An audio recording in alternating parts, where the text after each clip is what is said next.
Bismillahirrahmanirrahim. Assalamualaikum warahmatullahi wabarakatuh. Perkenalkan nama saya Fitriah Nur Ilahi dengan NIM F1D2 22003. Di sini saya akan mempresentasikan materi dengan judul Inovasi Bioetanol untuk Masa Depan Energi yang Berkelanjutan, yang merupakan tugas dari mata kuliah Teknologi Bioproses dengan dosen pengampu yang terhormat Ibu Ida Ayu Praharsini Kusuma, SSI Mbiotek. Jadi, di sini ada 3 poin utama yang melatar belakangi mengapa, saya membahas materi ini. Yang pertama yaitu ketergantungan manusia terhadap penggunaan bahan baku atau bahan bakar fosil, di mana kita tahu bahan bakar fosil ini jumlahnya sudah sangat terbatas saat ini dan juga, pemakaian dalam jangka panjang dapat menimbulkan dampak dampak yang negatif bagi lingkungan. Kenapa?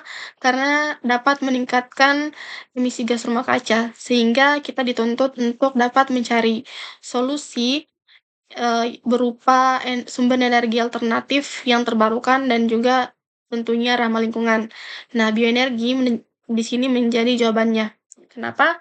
Karena bioenergi merupakan sumber energi alternatif yang berasal dari biomasa, yaitu bahan organik dari tumbuhan maupun dari hewan. Nah, salah satu, bioenergi yang akan saya bahas di sini yaitu bioetanol. Karena bioetanol ini dikatakan dapat menjadi solusi yang menjanjikan dan juga berkelanjutan untuk menghasilkan sumber energi alternatif. Nah, apa itu bioetanol? Jadi, bioetanol itu merupakan etanol atau alkohol yang dihasilkan melalui proses fermentasi biomasa, sehingga, dia bukan berasal dari bahan bakar fosil dan tentunya lebih ramah lingkungan. Berdasarkan sumber bahan bakunya, bioetanol ini dapat dikategorikan menjadi 3 generasi.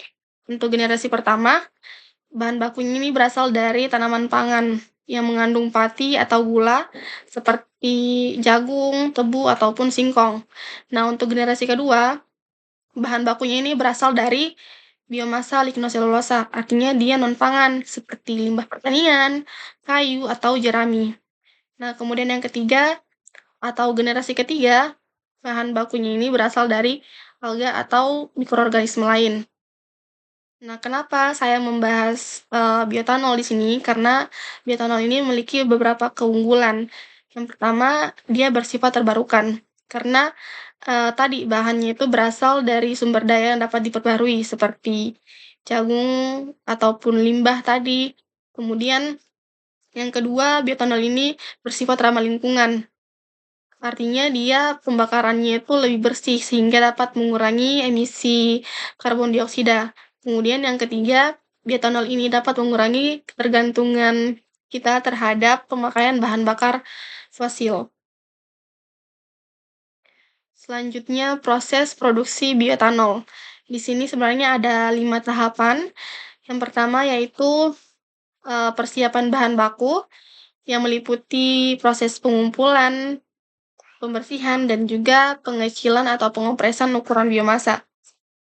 Kemudian yang kedua ada pretreatment yang merupakan proses pendahuluan untuk memecah struktur kompleks dari biomasa, terutama untuk yang mengandung selulosa. Kemudian yang ketiga hidrolisis. Di sini hidrolisis ini akan mengkonversi pati atau selulosa menjadi gula yang lebih sederhana. Kemudian setelah proses hidrolisis didapatkan gula sederhana.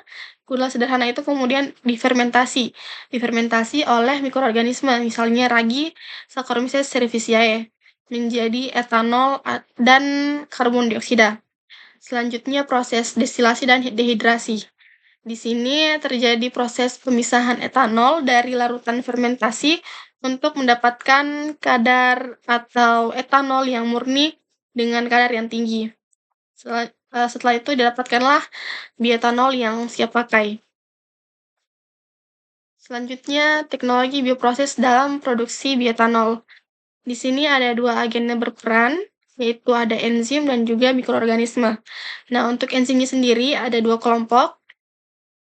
Kelompok pertama ada amilase dan glukoamilase. Untuk kelompok kedua ada selulase dan juga hemiselulase. Nah, untuk amilase dan glukoamilase ini akan, mengubah pati menjadi gula yang lebih sederhana. Sementara untuk selulase dan hemiselulase ini akan mengubah lignoselulosa menjadi gula sederhana. Jadi tadi ada dari pati, yang kedua ini ada dari lignoselulosa.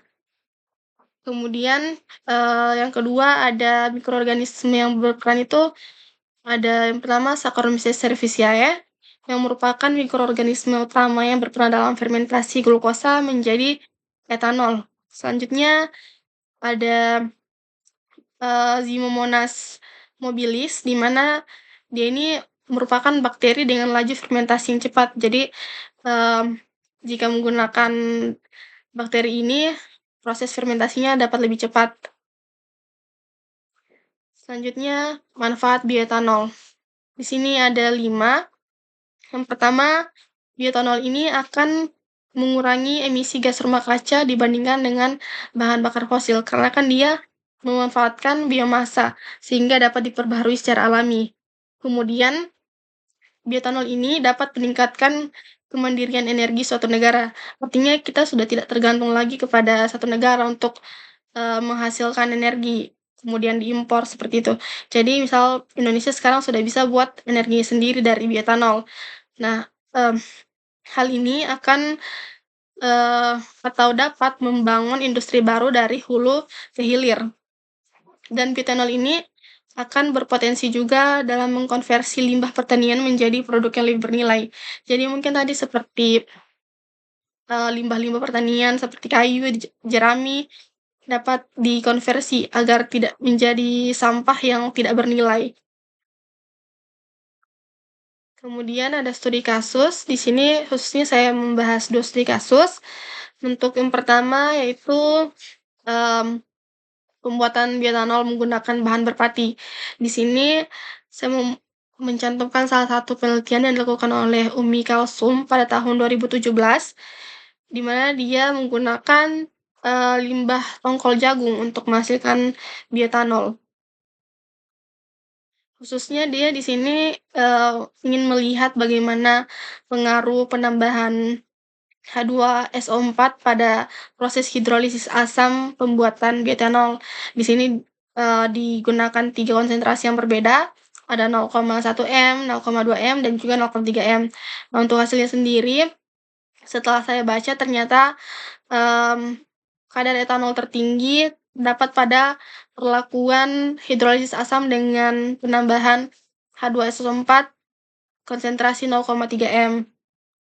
Nah, limbah tongkol jagung ini untuk sebagai bahan baku bioetanol merupakan, atau memiliki keunggulan, yaitu dia mudah diproses. Namun, juga memiliki kekurangan, yaitu dia bersaing dengan kebutuhan pangan. Jadi ini tergantung, prioritas, pangan itu akan kemanakan, apakah untuk, kebutuhan pangan atau untuk kebutuhan energi, seperti tadi ada jagung, tebu, dan singkong. Kemudian studi kasus kedua yaitu, bioetanol dengan bahan bergula. Di sini seperti yang saya cantumkan ada penelitian yang dilakukan oleh Diani dan Rosariawari pada tahun 2021, di mana mereka ini menggunakan limbah ampas tebu sebagai bahan bakunya.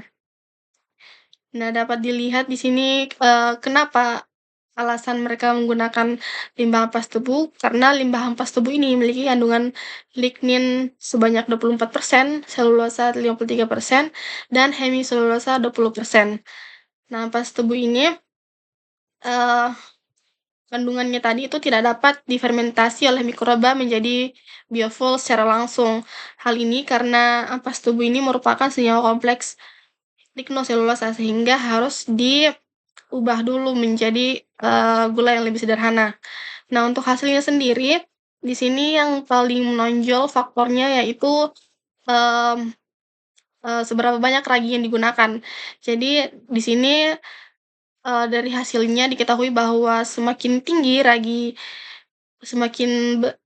atau banyak ragi yang digunakan, maka kadar etanol yang dia dapatkan juga semakin banyak dan juga, lama proses fermentasi juga berpengaruh, di mana semakin lama lama proses fermentasinya, semakin tinggi juga kadar etanol yang dapatkan.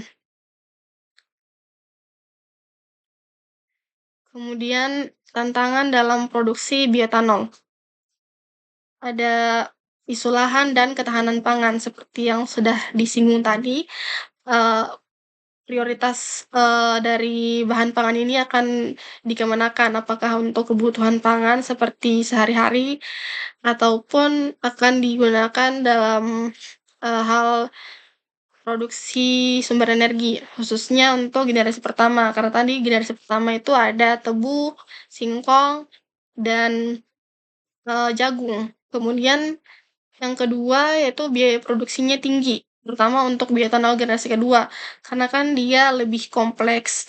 Jadi, proses pretreatment dan hidrolisisnya juga lebih, berbeda dengan, generasi lainnya. Kemudian yang ketiga efisiensi konversi. Jadi di sini, perlu dilakukan peningkatan efisiensi dari bahan baku untuk menjadi etanolnya, jadi harus diperlakukan secara khusus. Kemudian, selanjutnya ada ketersediaan bahan baku. Nah, ketersediaan biomasa ini juga menjadi tantangan dalam produksi bioetanol. Selanjutnya ada kompetisi dengan pasar lain. Ini dalam hal, persaingan harga dengan bahan bakar fosil. Sepertinya kalau untuk bioetanol ini karena prosesnya masih baru dan, mmm, sangat menjanjikan, jadi, memungkinkan untuk dijual dengan harga yang lebih tinggi. Kecuali mungkin kita untuk produksi sendiri dan digunakan sendiri. Itu lebih menguntungkan karena menggunakan bahan-bahan yang sederhana. Selanjutnya terakhir ada kesimpulan. Jadi, bioetanol ini, kesimpulannya dapat dikatakan memiliki potensi yang besar sebagai sumber energi terbarukan yang dapat mengurangi ketergantungan kita terhadap pemakaian bahan bakar fosil. Nah, teknologi bioproses ini akan memainkan peranan yang penting atau krusial dalam transformasi biomasa menjadi bioetanol, mulai dari seleksi bahan baku hingga optimasi fermentasi. Namun perlu diingat bahwa bioetanol bukan satu-satunya solusi, tetapi merupakan bagian integral dari portofolio energi masa depan yang berkelanjutan. Dan investasi berkelanjutan dalam penelitian dan pengembangan akan menjadikan eh, akan menjadikan kunci untuk mewujudkan potensi penuh dari bioetanol. Baik, sekian yang dapat saya presentasikan. Kurang dan lebihnya mohon dimaafkan. Saya akhiri, wassalamualaikum warahmatullahi wabarakatuh.